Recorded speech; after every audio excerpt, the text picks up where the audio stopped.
People make things awkward. They don't understand things have a beginning and an end. It's a chapter, not a book, you know? It's like, Right. move on. We had a great time together for a while, and then we mutually agreed that we weren't anymore. We don't have to But make a that's the big deal problem out of is it, that you know? most people don't mutually agree that something is over. Like It's a that just shame. well, and I think it just boils down to this whole like, you know, the best way that I know how to put it is that it might be over for one person, but it's not over for the other. Mm, But that doesn't matter. If it's over for one person, it's over. that's Like, right. and unfortunately, we've gotten accustomed to this whole idea that, well, if we just keep fighting for it, and Mm-hmm. sometimes if it's over, it's over, and that's all you can do about it. Right. It And doesn't there's devalue you as a person. It devalues you as a unit, you know? and I mean it's something that's a real struggle. It is time now for something positive. We might be headed to the promised land, of speaking the truth and finding our external liberty once we internally liberate ourselves. Problem can only be solved when there is a kind of coalition of conscience. Because that is how it works. This is the beginning. It is not the finale. And that's why we're here. And that's why we rally. We've got to be that creative minority. Find a way to get in the way. I got in trouble. It was good trouble. It was necessary trouble. Frankly, I know we've got to do something.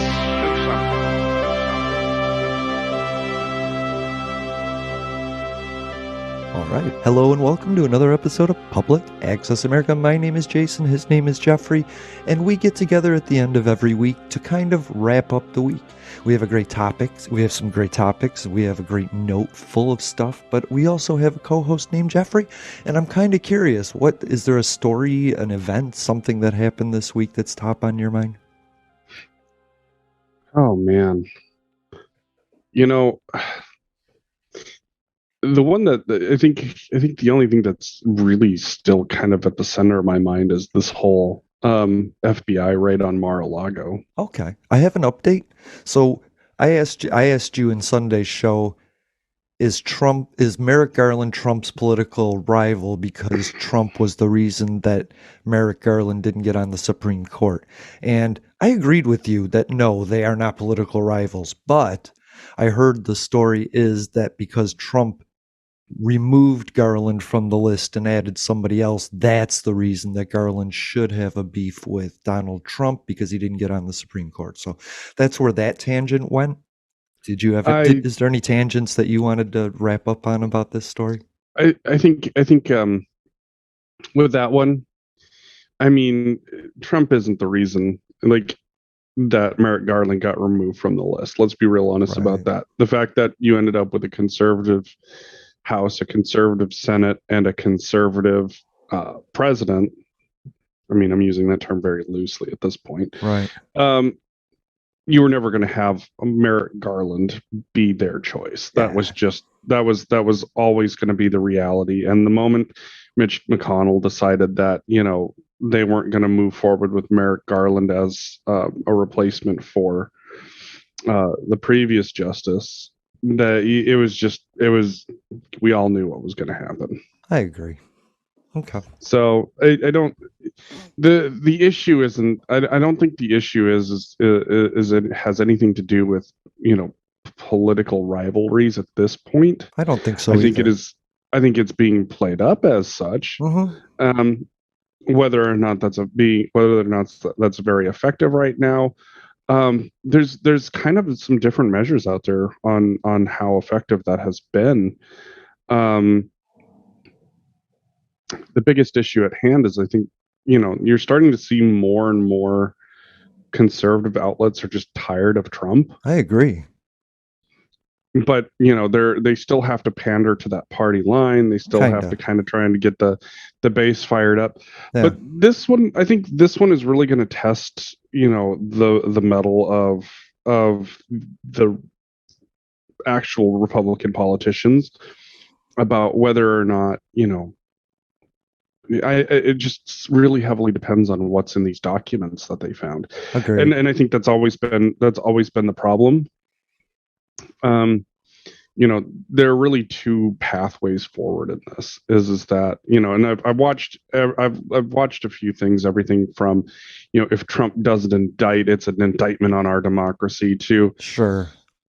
Merrick Garland just used the tools that he had on hand in order to get a bunch of documents back that belonged to NARA. Agreed. And that, he's not going to prosecute because there might not be anything to prosecute. What is there to Yeah, he had the documents. That's a crime, right? We can agree with that. But it's, in the grand scheme of things, it's a minor crime. Depending on what's in the documents. Yeah, depending what's in the documents and the intent. So if there was phone records, say, or emails, or other people in those rooms that they find in video cameras, exchanging money for documents, then there's a real case. But other than that, I think legitimately there could just be work of a plea deal, and I think that's what the country would rather have. Let's keep things moving, but let's get a plea deal that says you're not going to run for office anymore because you're just not fit, And I think that's not going to happen. That's a compromise I think that we might end up seeing. Nope. Yeah. We are not going to see that. Good, then it's going to be a fight. It is literally either going to be they're going to charge him with a crime, right, or they are going to just say, look, we asked you to give us these documents back. They did, and we had to get them back. Yep, and they did. After that, we're just not going to pursue a case against this, right. And like I said, it so heavily depends on what's in those documents. I don't think you're going to see any sort of attempt to try and get him to plead to a lesser crime or anything like that. I think that honestly would depending on what they have. I think it would be far worse than if they just full out charge him on, if he has these, materials that would qualify under the Espionage Act. Right. What he intended to do with that. If there was intent to distribute, then they could get him on a crime, and then they could get him to plea to a lesser crime, maybe. But that all depends on that, It all depends on that. But then, if you go with obstruction of justice, one of the things that, it's a slap on the wrist, and realistically, right. Because if there's nothing in these documents that you would qualify as criminal handling of government property, right? I mean, technically, is it criminal handling of government property? Yeah, sure. It's all this information is supposed to be turned over to NARA. Depending on precedent, it wasn't at the time of Hillary Clinton. You know what I mean? But then there's the law that Donald Trump signed into law, so it Right. And also, I had said that there was only one confidential email in Hillary's emails, and it turns out there was actually 7 email chains that had various degrees of top secret. So I was wrong on that. You know what I mean? And I appreciate people giving me information in a rational way so that I can research it and come up with these corrections and let people know. And it's so... Donald, it's not apples and oranges there. She wasn't the president. She didn't have physical copies, and both of them were hiding it. Oh, absolutely. And that's the thing is, I'm not going to play what about. I don't want to. I think it was wrong when Hillary did it, and I thought she should have been charged for it. In a search for precedent, that's where I'm trying to lean to. It's that or Nixon, and nobody remembers Nixon, so I'm trying to get somebody relevant.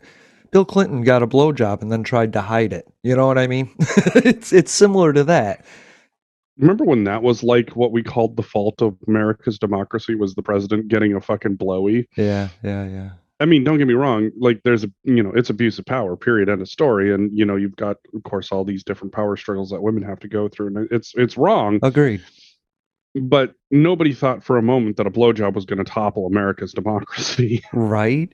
But imagine Bill Clinton just saying, I'm in an open relationship with my wife and I have extramarital relations. Oh, he's in an open relationship. Like in 2024, that could fly. You know what I mean? Right. I wasn't cheating on my wife. I was just in a polyamorous relationship with a significant other.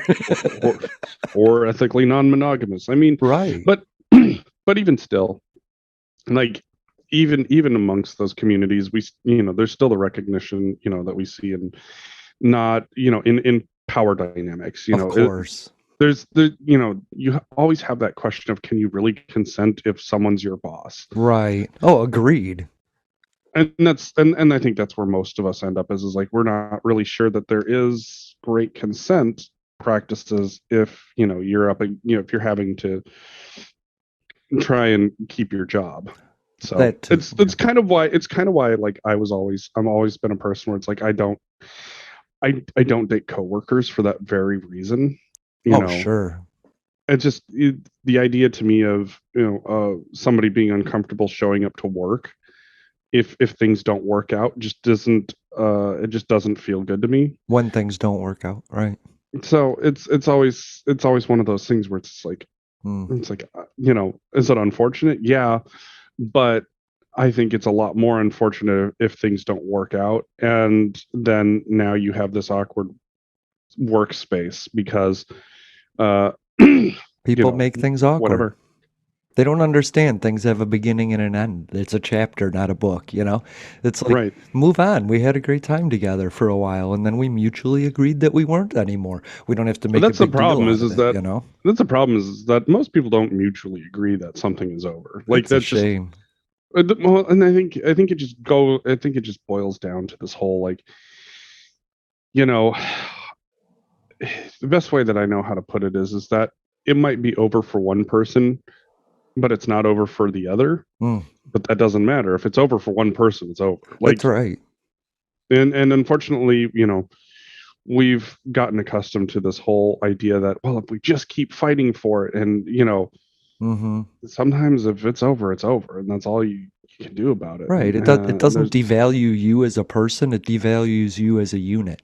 and it's something that's a real struggle because what do you do with all of these feelings, emotions, and time that is now suddenly it's done and it's over?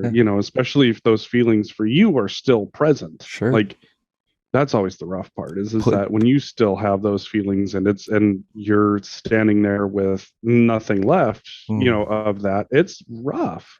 Yeah. But that unfortunately, there's not much you can do about that. It always reminds me, what I do is I write a lot. Holy cow, I'll have a note about the end of a relationship after it's over, and I'll try and like justify it and rationalize it and all that. But in that, what I feel like it's like an addiction a withdrawal from an addiction worth having. Like, it's the only withdrawal that I think is worth having is that relationship, because the harder the withdrawal is, the better that relationship was, the better that chapter in your life is. And so, but no, what I try and do is I try and convert things into things that make me feel better about it. You know what I mean? And so the harder I fall, the better I feel it was, and it was worth the withdrawal of it. It sucks, but in the end, I see what you're going for there. Were you going to choose not to do it to avoid that? I'd rather feel the pain and have that joy than never have either one. I see what you're going with there. Yeah. I mean, I can definitely understand that. Cool. And unfortunately, it's like you never really know what to do. I think this is where one of the things that I've always struggled with about myself is that there are some relationships that, even though they've been over for 10 plus years, like, I still love that person. And I know that I still love that person. And nobody told me or taught me what to do with that, or if that was normal or anything like that. Right. We've like suddenly really moved on from what we were talking about. This is fun. Nobody's ever taught us how to deal with that. I was on that Bottled Up Bitches, and we were talking about something, and I was like, oh, what ruined me was I was watching porn, and I looked up the porn star and found out she had been dead for 10 years. And when we think about those relationships, we want to remember those people as that porn star, but they've evolved and grown. Some passed away, so they're never the same. You know what I mean?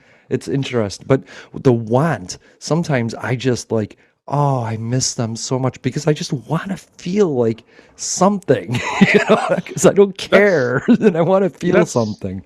Though that's also a tough one too. And I think, I can't say that I can say that I've had those fleeting moments where I feel exactly that. Right.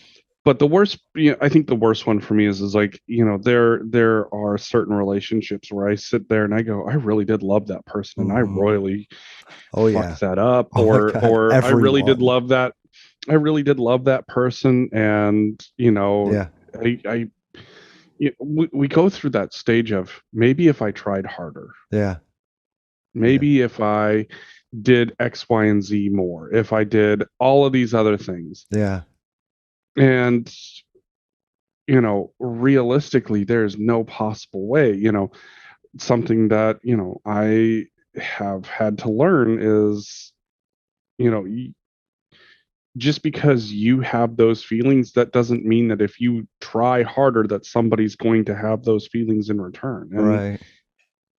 it's a product of, we're taught that you just didn't work hard enough, you didn't do Mm-hmm. all of these things. Yeah, And realistically, we all have to sit down and reconcile with the fact that we gave our best at the time, and our best either A, wasn't enough, or B, wasn't for that other person. And yeah. you have to accept that. Like, there is no other way to put that. That's true. I break most things off because I wasn't the right person for the other person, and no one was calling it. You know what I mean? But it was easily established. And that's the tough part, is that, like, especially for me, where it's like I have, found myself deeply in love with people, and that feeling has never gone away. It's Yeah. like, is that normal? Like, are there people out there that even after they break up with someone, they're still in love with a person? Heck yeah. Yeah, because there's And degrees of love, isn't there? You can Mhm. you can be in love with somebody, or you can generally love them. You know what I mean? Like when I think of Devi, I think I love them. I'm not in love with them. You know what I mean? So there's a difference there. Oh, absolutely. That's one of the things that we end up talking about, is that love someone as a person, like, Uh-huh. absolutely, like, everything about them, everything about a person might be great, wonderful, fantastic, but in terms of, like, is this a person that I want to spend every day of my life with, you might go, no. Right. How do you Like, know? they're a person I want to talk to every day, absolutely, but Mm-hmm. I might not be someone who wants them in my life. Yeah. Or the other side of it for me is that, it's like, you sit down and you go, what would my life have looked like if I was still with this person, because I still love them. And, Mm-hmm. like, that whole, if that person were to show up today and say, I'm still in love with you, you have that genuine, I don't know what I would do with that, because Mm. I still feel the same. Is that normal? Right. If You the know? person that you knew 10 years ago walked up to you today, or the person that had grown the past 10 years. That's the one thing that you can never fully fucking reconcile, Yeah, I because know. some people change over 10 years, some Yeah, people change over a year, some people never change. that's right. That's why I consider people just that my analogy is just that they're planets in the universe. They have their own orbit and they'll come back around. Sometimes we align with Mars, sometimes we don't. You know what I mean? Sometimes Mhm. we align with Venus. But if you keep good people in your thoughts, good people will orbit you now and again. I mean, there's comets, they come back once in a while. There's planets that come back every year. There's stars that we can see from afar, you know? And just Right. putting it all into perspective and knowing that the amazing thing is that you feel that. Like you feel Mhm. that love for your life, not just you can feel it. You care. You're a human, and that is so cool to be able to just have. And some people collect the negatives from a relationship. Some people eliminate those and collect the positives and the memory degradation, categorizing, itemizing. And I always try and remember the good things, and I just try not to remember the bad. Although there's times of depression when the bad just is pretty much there, and then I put things in perspective. Right. Sometimes that's all there is in a Yeah. relationship. It is just bad. So, And I've got plenty of those under my belt too. And as a kid, you sit down and you blame everybody else. mhm. You blame them for all of the things that went wrong, and it's like, it wasn't me, it was them. And then Yep. Sometimes it objectively, is. sometimes it is. And, sometimes, objectively, you kind of start sitting down and going, wow, I fucked that up. Wow, I fucked that up. Wow, I fucked that up. Oh yeah. Wow, no wonder they weren't happy with me. I fucked up a lot of stuff. Right. And I've had to reconcile a lot of that with myself too, Yeah. as I've gotten older, is that, some of the anger that I've harbored and some of the hurt feelings that I've harbored, turns out, that there's a good chunk of it that was my responsibility, and Yeah. it was my responsibility to take that on and my responsibility to deal with that. But there's also some relationships too where it's like, well, yeah, I guess fuck that person because they did some really awful stuff and there's no coming back from that. Mhm. I will own my mistakes and my Right. problems, my issues, but I will not, I will not say that, the vast majority of failings or the major failings were mine. Right. Yeah. Unfortunately, dishonesty, somebody not being honest with you, that's not your fault. Right. No one's on a high horse in when a relationship ends, But No. here's the thing, you couldn't change them. You shouldn't change them. You don't want to change them. You want to find somebody that doesn't have to change for you, right? Like Right. somebody that will evolve with you, maybe in separate directions, maybe in the same direction, but you're always twisting because you come back together to talk about your experiences and then go and come, and that's a relationship. But sometimes people aren't like that. You know what I mean? Some people are just not for our daily lives. And so that's not a knock on them. They're an amazing person. They are the top of the line Galaxy phone, but I'm an iPhone guy. You know what I mean? Right. And that's, I think, one of the biggest issues is that nobody ever really sat down and explained all of this stuff to us and That's what this right. really looked like. Right. Nobody knew. There was so much possession involved in relationships that nobody knew there didn't have to be until just recently, Right. You had this whole, this woman is my property. And then suddenly it's like, wait, we can do this for love. And then, oh, wait, this is a partnership. And then, oh, wait, sometimes these things only work out for so long. And, Yep. it's the biggest problem for someone like me is that when something doesn't work out, I see it as a referendum on me. And that's something that I've been working on. Well, you do have to do a final analysis on your areas that needed improvement, right? But the problem that I always had was that I couldn't objectively sit down and say, you know what, these were my failings. Yeah. These are the things that I own that I didn't do, or I did do, and these are things that I will take into the future and learn from. It was either fuck this person and all their crazy bullshit, or man, I royally fucked everything up. And it was like 100, like I didn't realize that you could, it was a sliding scale. You didn't have to go 100 this way or 100 that way. Like it was genuinely 60% of it might have been my fault, and well, fuck, that sucks. Or maybe only 10% of it was my fault, and that also sucks. But it's like, well, don't let the rest of that be a referendum on you. You can't control another person's actions. That's or right. Feelings or anything else. If you fall in love with the tornado for 2 days, you shouldn't be mad at yourself that you tried the tornado, But if you're gonna fucking hang on to that shit for a year, you better be a boat, Boat, fuck, you better be a kite, because you're going to be riding into a tornado. I was married to a tornado, and you just had to go with that ride and do what you could at the moment to kind of divert it from the fucking populations, But I've also been in the other relationships where what I feel is I read the tea leaves in the way that I want to read them in the relationship, and then I'm embarrassed at the way I read them a year later.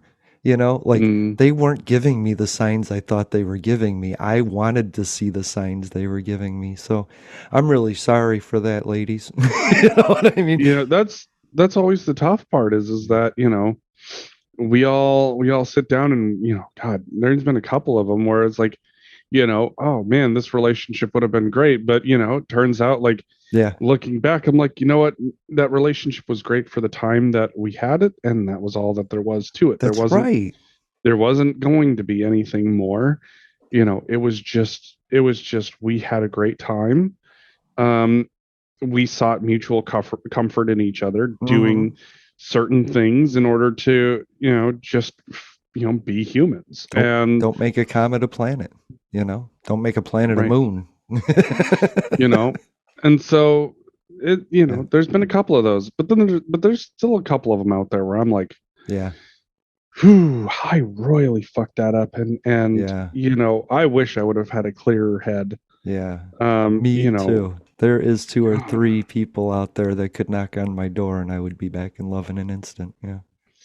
And that's always the worst part is sitting there with your mistakes. Like nobody ever taught me how to sit there with my mistakes. It was just like, they're just like, you just own up to your mistakes. It's like, okay. Or kill yourself with them the rest of your life, right? Yeah. And of course, that's been me I'm the one that's like just raking myself over the coals because of my mistakes. And Good. That's and that's the thing is that, there is an appropriate level of, wow, I fucked that up. I guess I need to take this lesson, and sit here uncomfortably with it for a hot minute. And, you can put Jeffrey on the coals, but at some point he's medium rare. You got to take him off. Right, and that's just exactly it. I like that. The problem was that I tried to go to the point where I was well done and had to be eaten with ketchup. Right. And I want to remind any of the ladies listening that, yes, there is 2 or 3 of you that if you knocked on my door, I would be back in love, but I am still me. And that was the issue to begin with. I'm better now, but I'm still at my core, Jason. And if you like that, then come knocking on my door.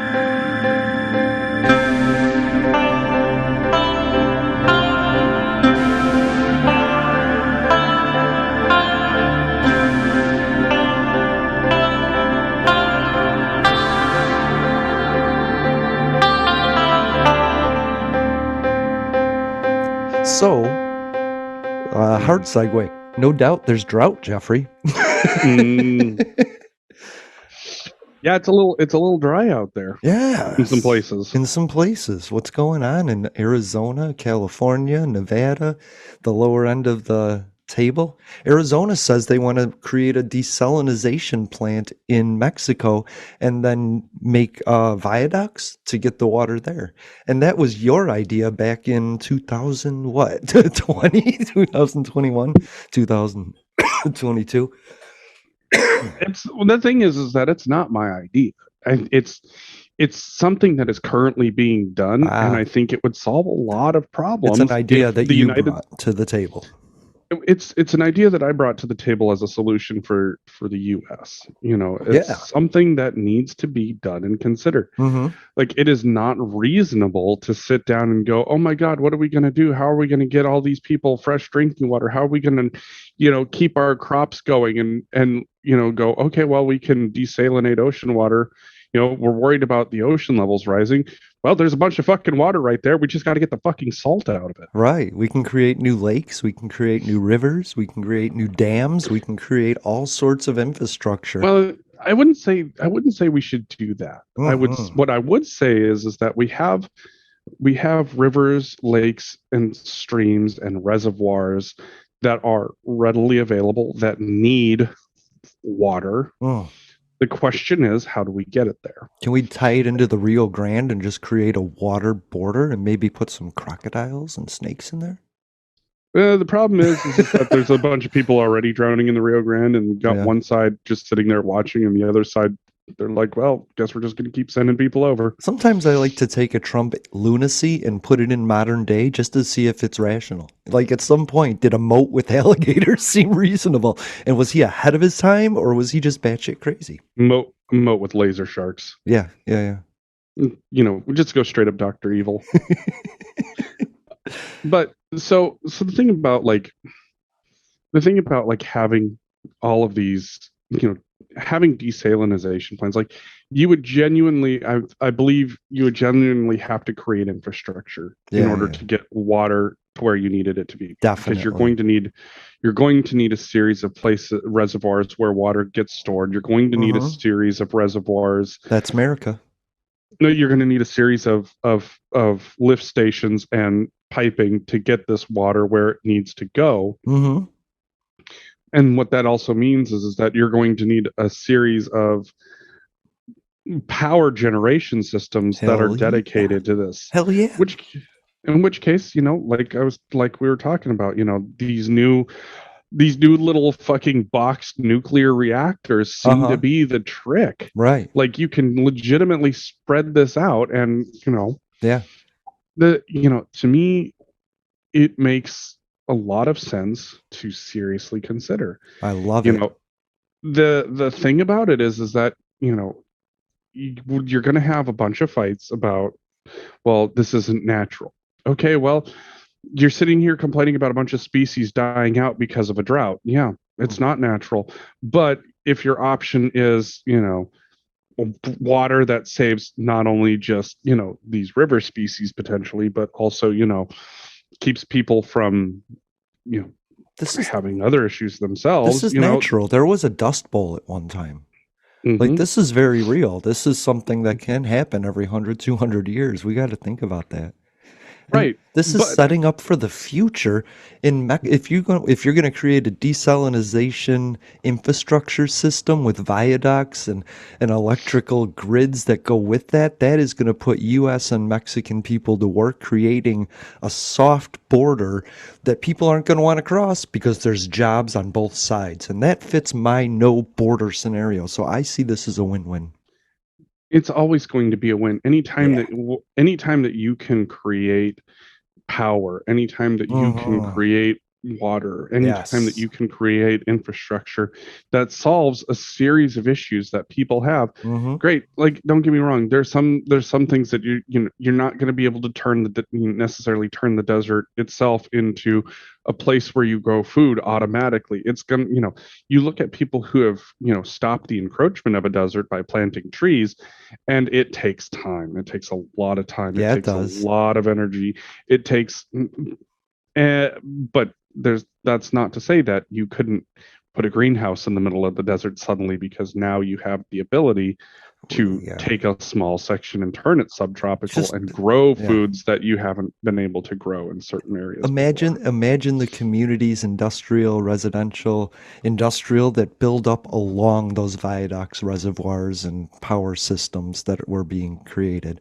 And that's going to create an economy on the Mexican side that's going to benefit us. The thing is what we do has to lift somebody else up as well. Otherwise, it's going to bring other people down. So if we could work with Mexico to create this, I think that's amazing. I don't want Arizona to be like, that's ours. We bought the land. We incorporate it. You know what I mean? Like, there's a real way to make this nice, real cool. Well, I think there's a couple of expectations that we need to put in place first and foremost. Number one, I don't know what it's going to look like in terms of, whether or not Mexico would get nuclear reactors the way that, the United States could get nuclear reactors.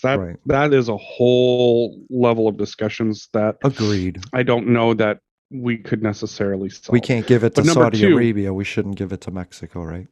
Right. Or if we couldn't give it to Africa, for example, in places that have been drought stricken, like Ethiopia and Eritrea, that have struggled with famine for a long time, despite the fact that they live fairly fucking close to water sources. Well, nobody intelligent ever wanted to go over there and say what would grow in this, and then they found this amazing wheat that's like withstands everything, that became the genetic model for all of the wheat going forward. So Africa is like, the way that it's evolving, I think it's really cool, and it's a new audience for us. So yay, Africa! Well, so and here's where we also have to put in some of our own expectations. Number one is that what is going to work with nuclear power in the short term, we need to figure out how to make it renewable and sustainable in the long term. Oh yeah. We can't sit down and fully rely on this idea that, we're going to have endless radioactive supplies. Right. Unfortunately, that's not a realistic expectation. However, what we do have is a source of sunlight that is constant.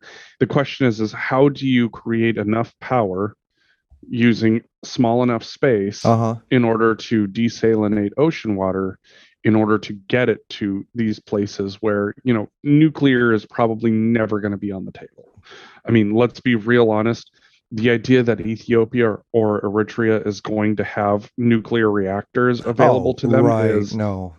You're never going to see that happen. That's just devastation. But somewhere like Ukraine has a big nuclear plant that powers a lot of different countries in a lot of different ways. And so Right. there's solutions everywhere, I think.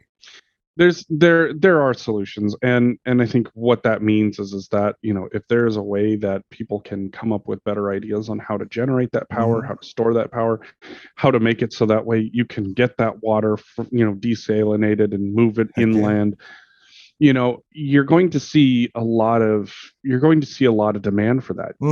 And this is where you're going to have to put to bed some geopolitical issues, because if you're in the middle of a fucking continent and you're having a problem with another country that has a pipeline to water, I'm not saying that you need to make nice with dictators, but what I am saying is that there's going to have to be some level of acceptable body that says look, water is a human right, as it should be, and how we get water to all these places that are underserved is a great question that is going to need to be answered. And I agree with that. How do we keep water in the hands of the people and not corporations? Because I remember George Bush, towards the ends of right after his presidency, invested, like we found out he had bought the rights to land in fresh water all over the world.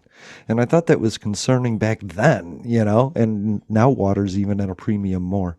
But we need to build the infrastructure that benefits everybody and get it to everybody. We need to make it like a standard, like a river, you know what I mean? And that's where something, that's where these things are really tough, because water rights are and continue to be like a major struggle. Yeah. Because, in conservative states, in that conservative area, farmers are conservative. In Arizona, if you're eating lettuce in the winter, it comes from Arizona, right?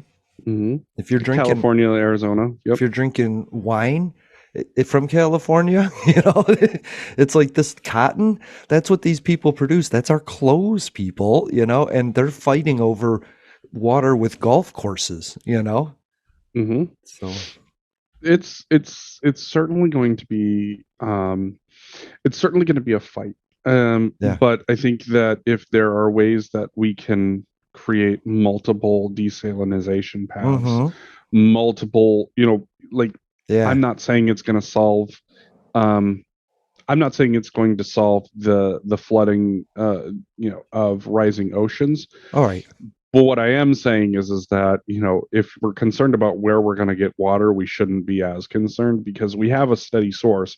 We just have to make it usable. That's right. But I think from England's droughts to Germany's Germany's flood, holy cow, China's droughts, all of our droughts, like all over the fires in places there hasn't ever been fires, fires in our I think we can agree that like global warming is here. Like climate change, you can still pander with the existence of, but right now it seems like it's here. I call it climate change, but right in this moment, we can call it global warming, Right. And I was looking at the hydrologic outlook for Washington. It's going to be another La Nina year for, and what we're looking at is going to be another wet winter. Mountains that potentially will have record snowpacks again, which great for us. Like, we're not going to have water issues necessarily. Like we've been considered out of our drought. Granted, this summer's been pretty dry, but if we get another record snowfall year, that's, we're not going to necessarily have a whole hell of a lot to worry about. Right. But that doesn't mean that other places like, Central Valley, California, where they're fucking hurting.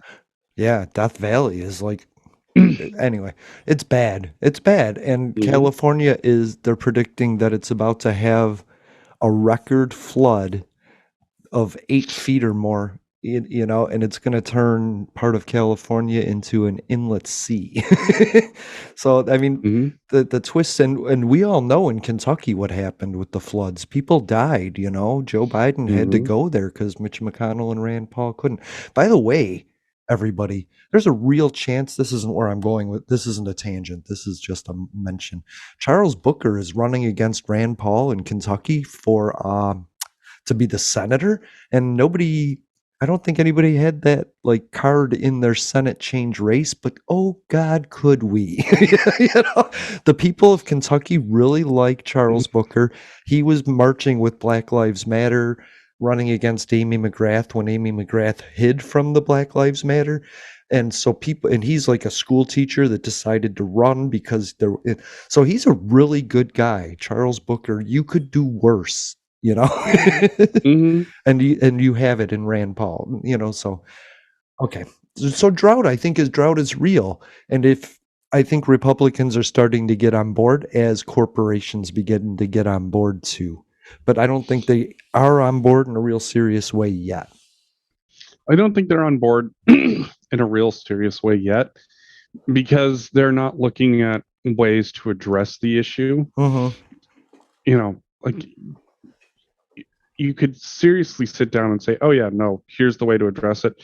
Nuclear powered desalination plants that are to, the infrastructure that you'll need, it will pipe water inland to all these different places that serve all these different, and that's the other thing is some of the stuff that people are going to have to keep in mind is that, this water, is going to be, it's going to evaporate. It's going to go into the air. It's going to help in terms of how much moisture is in the air. It's going to help cloud production. It's going to the trees that are going to be growing around it. Yep.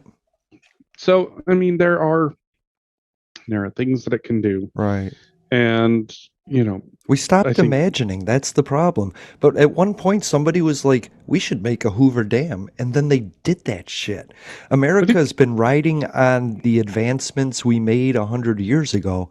And we really should start making advancements now so that we can ride on those for the next 100 years. Well, the problem has been, it hasn't just been that we stopped imagining. It's that we've started looking at what has been done and go, nope, we need to undo that. Nope, we need to undo that. Nope, we need to undo that.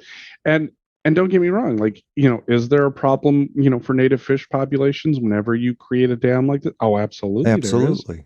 But if you're creating a self-contained water infrastructure that starts at desalination and goes to local communities, then you're not killing the native population. You're building an infrastructure that never had it to begin with and creating a new ability for a species to exist. Well, you're creating the ability for existing species to survive is what I will say. Okay. And one of the things that everybody's going to have to keep in mind with something like this is that as inland places dry historically, people then move to major cities. Oh, yeah. And if those inland places don't have water, those major cities aren't going to have water either. That's right. Water flows downhill. That was my thought when you said that you weren't going to be facing a drought. I was like, well, we just now found the new southern border of livability, right? Like Washington State is going to be the only livable part of the United States, the northern region there. Well, what you've ended up having is over the course of several different droughts, for example, there was growing up in Montana, you always heard this whole, well, with California facing a drought, they're talking about trying to pipe water from Montana. Yeah. And I looked at that and I went, that's fucking dumb. They talked about that again too. Well, and that's where it's like, why are you trying to pipe water from a place that already struggles with having access to water when you can literally create access to water and have it available reliably? Your biggest issue, get your own. Your biggest issue that you're going to have to solve for is what are you going to do with the salt? Yeah, that's true. That's true. That's literally it. And even then, there are probably things that you could do with that salt that you probably haven't really thought about. For example, down in Arizona, what they do with how they create, renewable power plants down there is they use molten salt. Nice. They use solar towers to collect and heat that molten salt, and that molten salt heats up water and turns generators. Imagine setting up a bunch of those, in desert areas where you can literally get, I like that. This isn't going to be like your high quality salt that you want to eat. This is literally going to be shit that you're like, well, if this works out and we can, sell a bunch of this and create a bunch of, solar collectors, in places around the world where it's sunny and desert. Yeah, great. You know what else? You could literally turn the Sahara into a fucking power generation Wouldn't it be beautiful? And the other part is, when there's lower levels of salt in the ocean, jellyfish are born. But more salt, it kind of kills off some of the jellyfish because they're an invasive species. And so that would actually bring some of our sea life back. I like the idea of that. But drought is real, man. Drought is real, and most people in the world are feeling it, Mm-hmm. I just happen to live on the Gulf Coast, so I don't notice it yet. Well, and that's just it, is that, places where you're getting consistent storms, you're not going to notice it. Places where you're not getting any fucking rain. Like, don't get me wrong, you guys get slammed with hurricanes all the time. California doesn't get that. Oh my God, yeah. Hurricanes suck so bad. Wow. Which, I don't know if it's just me, but it seems like this hurricane season's been a lot quieter than some of the ones of the past. Yeah, the first one is just predicted for Mexico and parts of Texas. That's my problem. Poor Texas. What the fuck, Texas? It's almost like God is telling them their governor sucks this hard. They're going through a drought and a hurricane just after going through a loss of a power grid, just going through a drought. Geez, you know what I mean? I feel bad for Texas. So I was like, I was sitting here going, I haven't heard really a whole hell of a lot on hurricanes this year. So I moved to Florida, so you won't hear much about them again. I mean, even generally in the news, like you haven't heard a whole hell of a lot about it. Like it's like maybe it's just been really quiet this year. It has been really quiet this year, which I appreciate. But they're coming. They come later in the year. So which. What? That's the case. What's really cool about the hurricane coming to Texas is that Greg Abbott, in a good deed for migrants, is busing them out of harm's way to New York. New York has received over 6,000 immigrants, 1,000 children, and they're offering them mental health and medical services. They're enrolling the children in school, and they're asking Greg Abbott to maybe prioritize the children because school year is starting and they want to get them in as soon as possible. And I bring that up to say that, guess what? It's not Greg Abbott's America. You know what I mean? It's not his view of America. You can send the immigrants to places that call themselves sanctuary cities. That's why they call them sanctuary cities. And we need those workers. So it's amazing how New York is handling this and how petty Greg Abbott looks in the process. Well, and this is, like I said, this is what always got me, is the fact that, the idea that the immigrants that are coming into the country aren't conservative politically is a weird flex, because like I don't know too many, fresh across the border immigrants that are like diehard liberal unless they're from Europe. They just want to live their life, and they're not anything, honestly. No. But the truth is the cattle ranchers, the farmers, the food processing plants in Florida, having the people that would be filling those jobs, picking the cabbage, processing that chicken, gutting that cattle's being shipped to New York. Like, they can't get the cheap labor anymore, and our food prices go up. And I think that's something that needs to be noticed too, because Texas does a lot of that. And Greg Abbott's saying, no, you can't have the work you need. And I know that those people are conservative. Oh, absolutely. Like, that's the thing is that, you're losing out on potential conservative voters, because they're looking at you, wow, these places don't fucking want us. Well, I guess, if it's, based on politics, then maybe I will vote liberal. Whereas if it was like, if you got conservative values, you want to work hard and makes, and just keep your head down and, we'll take you. Yeah, Texas would probably be, even more of a conservative powerhouse. I think that we've had a readjustment of party and we don't even realize it. I think what you're calling liberal is moderate, and I think progressive is now liberal. And I think on the other side is kind of the same way. You got the rhinos and then you got the MAGAs, and it's readjusted that way. I think a moderate Democrat locally concerned about the same issues you're concerned about is the same thing as a Republican that you don't know but you can trust. Yeah. I think, I look at those centrists essentially and go, like, these are people that they agree on the issue, they disagree on the method of fixing the issue. That's what I'm looking for in enough. And that's it. That's it. It's like they see, genuinely, okay, there's a problem here. Yeah. It's like, this is how I think we should solve it. This is how I think we should solve it. Right. Whereas, the progressives, most of I wouldn't even call them the progressives. I would call them leftists. The leftists and the MAGAs are just screaming at each other. That's right. And neither of them they're not getting their way. And when they don't get their way fully, it's like, America has fallen. What has this country become? Right. And it's like, well, it's still the same built on, it's supposed to be the same built on compromise country, because, every other country, whether they have 2 political parties or 8, 10, are built on compromise. It's like, hey, these are how we think we should solve these issues. And then you got like 7 other voices that, speak up, and they're like, well, okay, well, how do we come together to solve this one issue? And one guy going, I don't wear a coat and I'm going to yell through everything you want to try and accomplish. Yep. Yeah. And the other side, the same thing. So that's a shame. I think people need to realize on both sides, if you're angry with the political system, it's your party that let you down. It's not the other party you need to attack. It's your party you need to fix. And that's Democrat or Republican. And people are now talking about independence as a real force. And thank you, because 22% being Republican, 33% being Democrat, they're both minority parties, and they never will be a majority without the 45% independent. So I registered as independent, but I originally registered as a Republican until Obama came.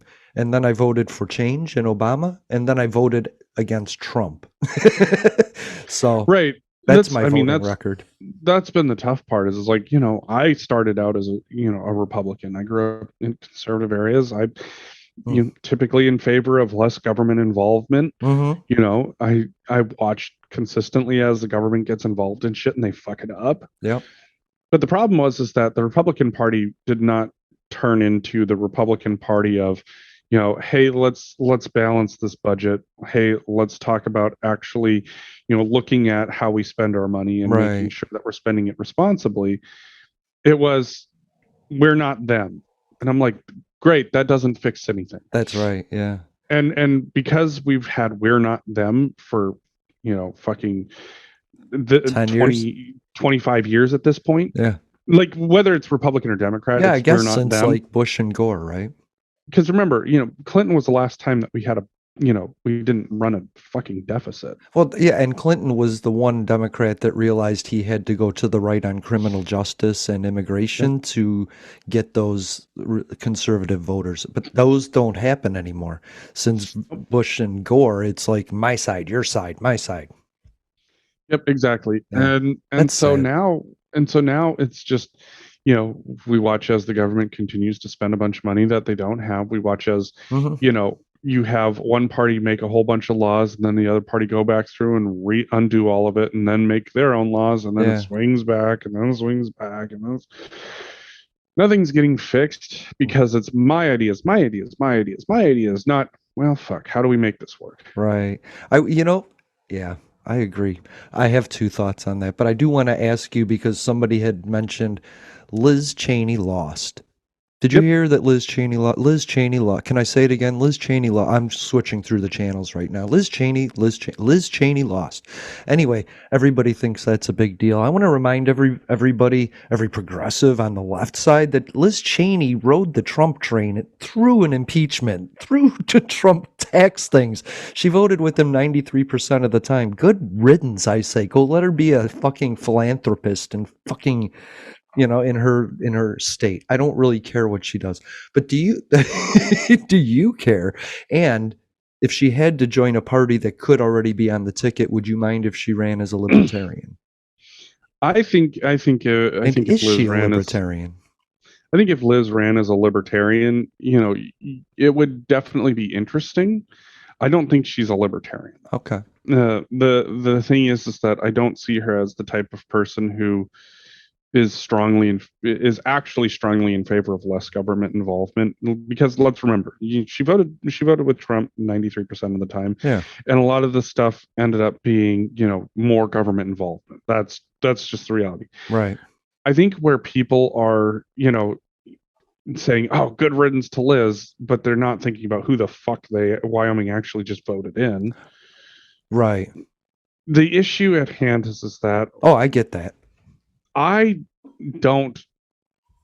may not necessarily be a Liz Cheney fan, but I do believe history will smile on Liz Cheney, much like history smiled on any number of people who stood up against tyrants at their time. Yeah, I totally agree. The reality is that I don't agree with Liz Cheney on her politics, but I agree with Liz Cheney on where she drew her line in the sand, and that's where I have a problem with this person. This person is someone who does not value democracy, who does not accept when they lose, who does not accept when they are wrong, and was never going to bow out. Agreed. Just because, and this is something that we have to keep in mind. I love who she's been since she got on the off-ramp. I just think there was a few off-ramps way before that she could have taken. So she's not getting like full saint credit from me. She's just a conservative in a fucking state with 580,000 people, Let's be real honest. Conservatives like Mitt Romney, like Adam Kinzinger, I like Adam Kinzinger. Liz Cheney. Yeah. They vote with Trump's policies. They voted with Trump's policies. They did not necessarily like Trump's politics. Right. But the actual legal work and legislative work that came out of it was enough for them. Right, because Trump was politics. He wasn't policy. There was people around him like Stephen Miller, Mitch McConnell, Kevin McCarthy that were creating the policy. And that's one of the things that we have to keep in mind is that as far as the policy goes, they were on board with the policy. They weren't on board with the politic. Right. And that's and at some point, you have to look at this and go, do I agree with Liz Cheney on 100% of things? Hell no. No. Do I agree with Liz Cheney on the fact that Donald Trump was a threat to our democracy? Agreed. Yeah. Totally. And the reality is that all of the general legislative and all the general legislative legal lawmaking, those things end up in the annals of history. You look at you will see there are minor things most of the time that we made a big deal out of that fade into nothingness. Yeah. But there are certain things that will never fade. And how people stood up to someone who refused to accept the fact that they lost an election. Agreed. How someone stood up to their own party to show that they were not going to bow down to someone who just wanted power. I agree. I would reelect her just based on what she did after the off-ramp. She's an American hero, and she'll go down in history as that. I have respect for her for that. And I just wonder what happened the first 4 years. She was getting what she wanted, so she kind of turned. Anyway, I don't want to indict Liz Cheney. She's a great person. She did a great job. She's doing a great job. I would take her over Harriet Hagerman any day of the week. And I think, what state is that? I had it in my head. Kansas? I think they're idiots. I think they're idiots for not keeping her in power. People said thank you, Wyoming. I think people cried because they couldn't vote for a Cheney for the first time in their lives. People in Wyoming actually were on TV crying, saying, I really wanted to vote for a Cheney, but what she's doing to the president is awful. And that's what I'm going to wrap up on that. A criminal's a criminal, chase him down. He already admitted he was a criminal. They said it's a crime to take the documents. He said, I have the documents. Anyway, can I wrap up, or did you want to follow up? Okay. Thank you for listening to Public Access America. My name is Jason. His name is Jeffrey, and we covered a couple topics, but we got a few more coming up in our Thursday show. So come back, tune in, get down, and get high. Get ready for the next episode. Na-da-da-da-da. To those who would tear the world down, we will defeat you. This is our moment. This is our time. To those who seek peace and security, we support you. Yes, we can. And to all those who have wondered if America's beacon still burns as bright, tonight we prove once more that the true strength of our nation comes not from the might of our arms or the scale of our wealth, but from the enduring power of our ideals, democracy, liberty, opportunity, and unyielding hope. Let me tell you something you already know. The world ain't all sunshine and rainbow. It's a very mean and nasty place, and I don't care how tough you are, it will beat you to your knees and keep you there permanently if you let it. You, me, or nobody is gonna hit as hard as life. Ask not. Yes, we can. What your country can do for you. I have a dream. Ask what you can do for your country. I, poor little children, yes, we can. one day live in a nation where they will not be judged by the color of their skin, but by the content of their character. I don't have to tell you things are bad. Everybody knows things are bad. It's a depression. In this lifetime, you don't have to prove nothing to nobody except yourself. But it ain't about how hard you hit. It's about how hard you can get hit and keep moving forward. How much you can take and keep moving forward. That's how winning is done. Welcome to Public Access America. Yes, we can. Sunday live streams on YouTube. I wanted to run out of that tunnel for my dad. On Twitter. What? Apple Podcasts, Stitcher Smart Radio Public, and Spotify. Yes, we can. Public Access America. History in the making. Making history in the making.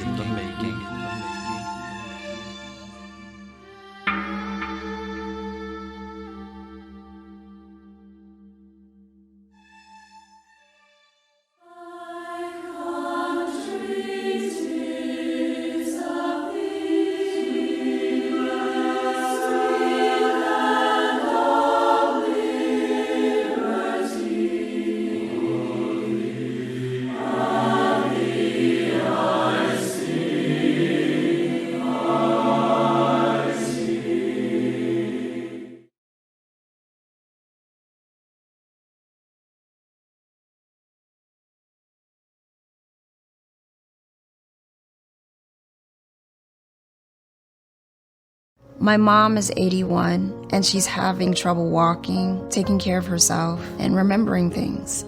There are expectations. My mom feels I'm her daughter, and I should be able to do for her. Sometimes the help they need is more than we can do alone. CARE makes it easy to find senior caregivers who live nearby and know how to help. I love my mom, but I need some help. The best decisions are made with CARE. Find help for your mom or dad at care.com. Staples has everything for school at great prices. So this year you won't go back to school. You'll be ready to move forward and build that papier-mâché volcano. I am not cleaning this up. Ooh, yeah, I meant the kids. Staples will help them move forward. Right now, Crayola 24-count crayons and 4-ounce Elmer's glue are just 50 cents each, and 1-inch binders are only $1.99. Everything on your list at amazing prices. Staples, we're not going back. We're going forward to school. Ends 8/27 in store only, limit 30.